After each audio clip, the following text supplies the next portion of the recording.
Ready? Well, we found a way to get it done Saturday night. It was an unusual game in a lot of regards. You run 17 plays in the first half and score 21 points. The turnovers hurt us. We haven't been able to survive around here with a victory and be -2 in the turnover game. So that was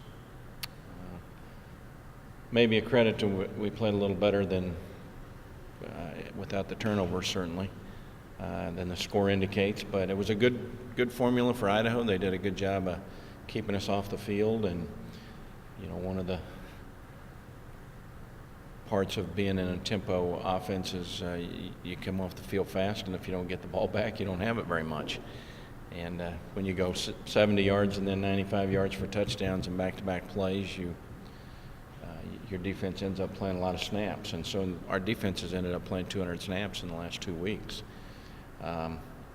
So the open week for us is good in that regard, the fact that we're not going to practice today. We're just going to lift and watch film, and then we'll resume practice tomorrow. Probably we'll take Friday off also. Won't be able to take Monday off now with the Tuesday night game, but at least give us our guys some time to let their legs recover a little bit, let their bodies recover a little bit, their minds recover a little bit. The coaches will spend a couple days out recruiting this week. They were out yesterday, and they'll be out again Friday, and so that's helpful from that standpoint that we can recover a little bit as players and get some things done coaching-wise that we need to get done. Lafayette, last year we just weren't in their ballpark. We were in their league, but we weren't in their league. Maybe I should say we were in the Sun Belt, but we weren't in their league. And they took us out behind the woodshed and spanked us pretty good. And there was a big separation between us and them. And hopefully we're closing that gap a little bit. But this is basically the same team that we're going to play. I think there were 19 starters back at the beginning of the year from last year. Senior quarterback, good tailbacks, good big offensive line. By the time they're 3 defensive linemen, they're so big. By the time they get in stances, they cover up the guards and the tackles and the center. There aren't many gaps the linebackers have to cover inside because they're so big. That was humorous, guys. Okay. They are big and strong, and they're kind of the standard for the league. They've won it 3 years in a row, or been a part of it 3 years in a row, and so they're the team that you have to be thinking about as you try to build your program, which we certainly have been. They got off to a little bit of a slower start than I think we all anticipated, though they did play Ole Miss and Boise State, and Boise on the road and Ole Miss on the road. Probably the game that may have surprised all of us was the La Tech game. But they bounced back, got a good win against Georgia State Saturday night. Georgia State played them tough, took them down to the end. Lafayette had to make a drive in the last few minutes of the game to win the football game. So that was interesting to denote and watch and everything. So Tuesday night game is I've never played on Tuesday night before or coached on Tuesday night that I can remember, other than maybe for a bowl game. So this is a little bit different experience, but a good one. We're on national television. I had politicked hard with the Sun Belt Conference in the off season to try to get a weeknight game, hoping that our student body would come and paint their faces and act crazy and get into the game, and I hope they still do. Lo and behold, we not only got a Tuesday night game, we got a Thursday night game. So we have 2 games, and what a great opportunity for us. For our university and for San Marcos. Tuesday night, I'm not 100% certain of this, but I just about bet right here that we'll be the only college football game on television that night. So it's an opportunity for us to display our beautiful town and university and our football program. And we just get to do it against a really tough football team. So we need students to show up. I think our out-of-town fans may have a little harder time on a Tuesday night, but we need our students to come and paint their faces and tear down the goalpost and do things like that, and tailgate and get those assignments in early. Yeah, get those assignments in early, and if we can find a way to win, gosh, if we're not done by 8 o'clock classes, we'll quit and go to class. So, okay. Did you practice Sunday and Monday? We practice Sunday, not Monday. Monday's always our day off. That's our guys. Yeah, well, I'm going to give them another day off this week. We're going to watch film and lift, but we're not going to practice today. Coach, is your defense playing so many plays, and how's your play? We come out of the game as good as any game that we have come out of this year, amazingly. We rotated a lot of guys Saturday night defensively.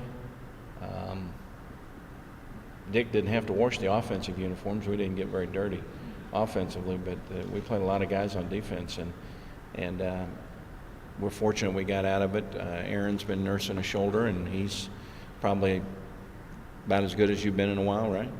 Yeah. Most of our injury list is really pretty good. So that was fortunate having to play that many snaps. Is Robert at 100% I think so. Robert would answer that better than I, but we felt like he was, or we wouldn't have taken the liberty to play him. He probably would have played more, but we didn't play many snaps, and Terrence Franks exploded. So what a great game for Terrence. Huge. You saw his speed. He's probably the fastest guy on our football team, if not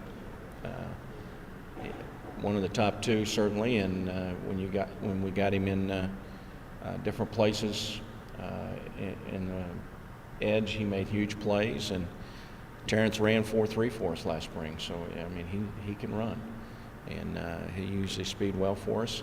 I thought the last touchdown they had a pretty good angle on him, and he just outran the guy. I mean, it was a pretty amazing burst there that he had, so it was good, and certainly huge runs on his part. And I think everybody on our football team is excited for Terrence's success. There's not anybody who doesn't admire and respect Terrence Franks for the way he practices, the way he loves his teammates and his football team, the unselfishness that he displays on a day-in, day-out basis. I don't think there's anybody that loves Texas State any more than Terrence, and can't say enough good things about what he's meant to this program since I've been here. Frank's not the fastest guy in the league. C.J. Best would probably tell you he's faster than Terrence, right? Did you ever have the race? We're going to have a race, but we never did have it, did we? We're still going to have it at the end of the year, maybe. Yeah. Terrence says no. C.J. would say, let's bring it on. Can we talk about being on ESPN2? Because 4 years ago, probably the only way Texas State's on ESPN2 is if they're playing Frisco for the FCS championship. But now it's the regular season game. Can you comment on maybe how the team feels about the nationally televised game? Well, I'm sure they're excited.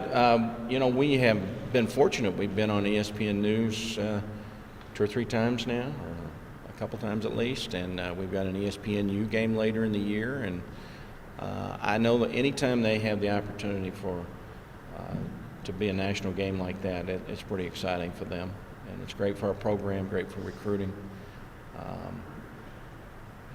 Our guys will be fired up to play Tuesday night. Looking at tape, is there something that you see about Lafayette that they haven't had in their first couple games this year versus last year that maybe the reason why they got off to such a slow start? The one thing that sticks out, going into the Georgia State game, they were -9 in turnover takeaway margin. They had gotten 1 turnover and turned it over 10 times. So that's probably the biggest. They gave up a few big plays to Louisiana Tech. They went 99 yards on one play, but they're still Lafayette. They're still big, strong, got good players. You know, I mean, they're playing a lot of guys. They had an injury or two to their best wide receiver. Hadn't played in a while until Saturday against Georgia State, and he made a difference in that game, Jamal Robinson.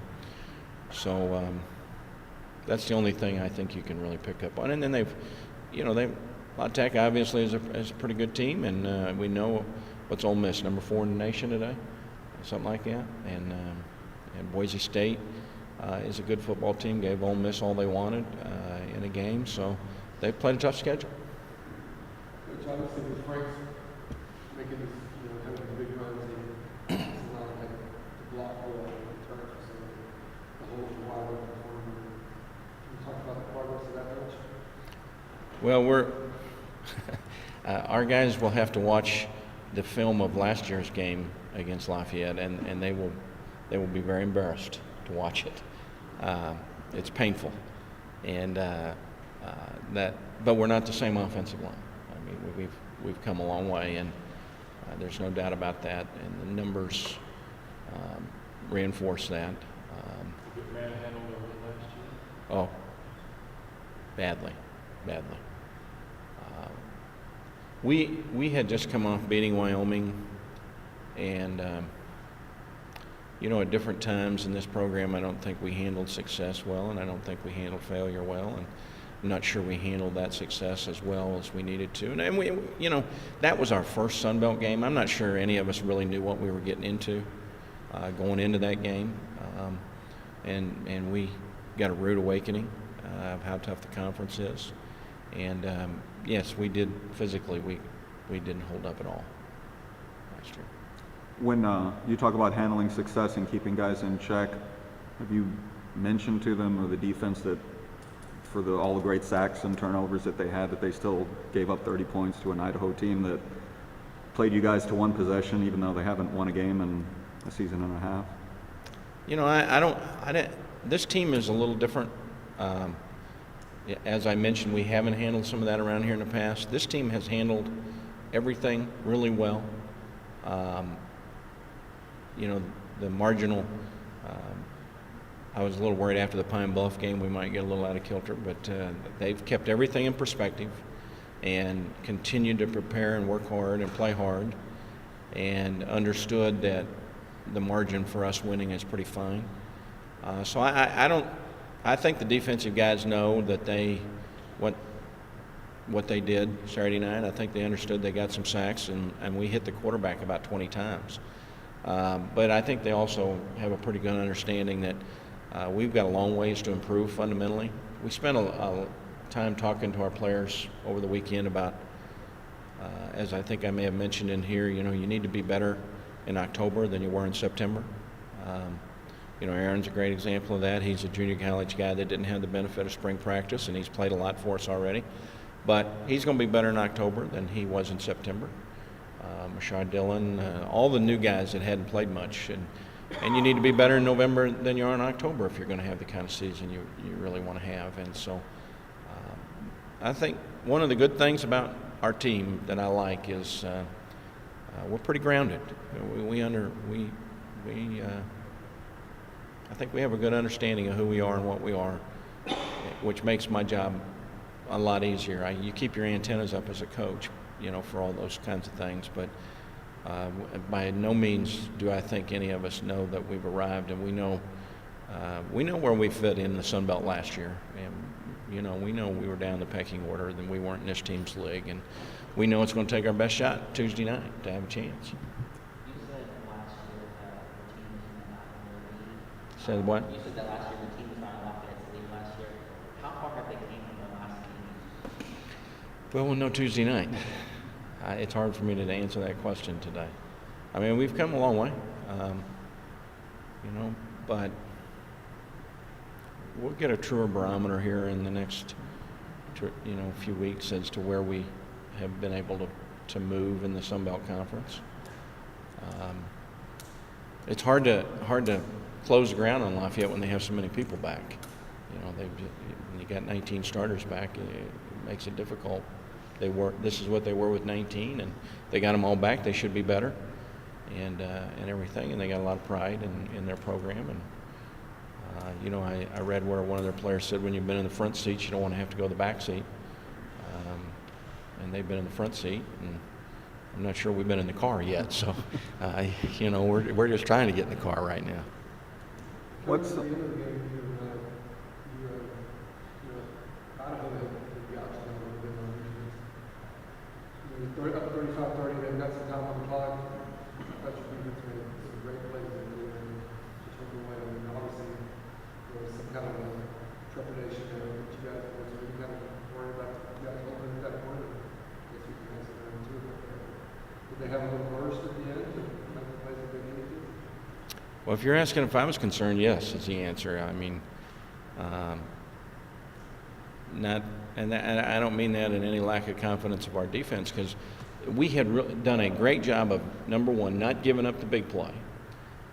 Number two, making them earn everything and drive for it. And number three, playing pretty good in the red zone. No matter what you say, those are pretty good qualities, even if you have to play 100 snaps. We didn't give up cheap scores.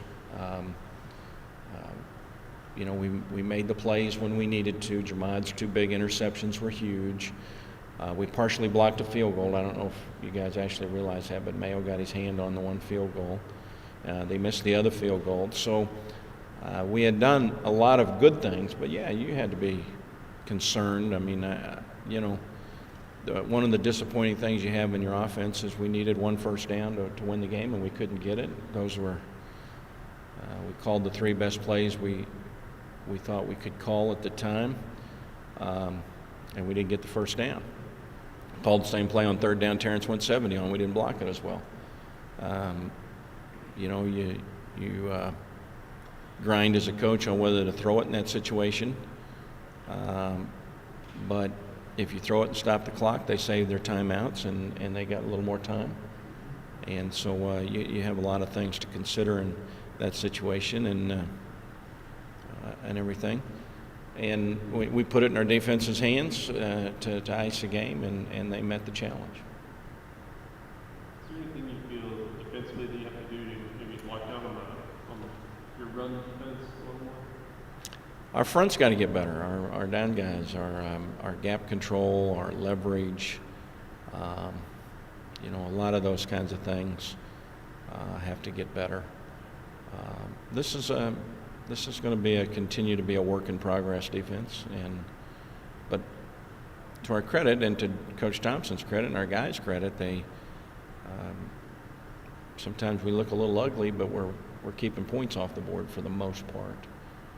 And I don't think there's any doubt the huge play in the game Saturday night, I think we talked about this afterwards, was Craig's fumble of the punt. It's 21-3, and if Craig just goes down, we've got the ball at their 25-yard line, and I'm feeling pretty good that we're going to make it 28-3. And if we got it to 28-3, we've got our foot on their neck pretty hard now with the amount of time left and everything. And the guy punches it out, it goes right to the punter, and the rest we all know.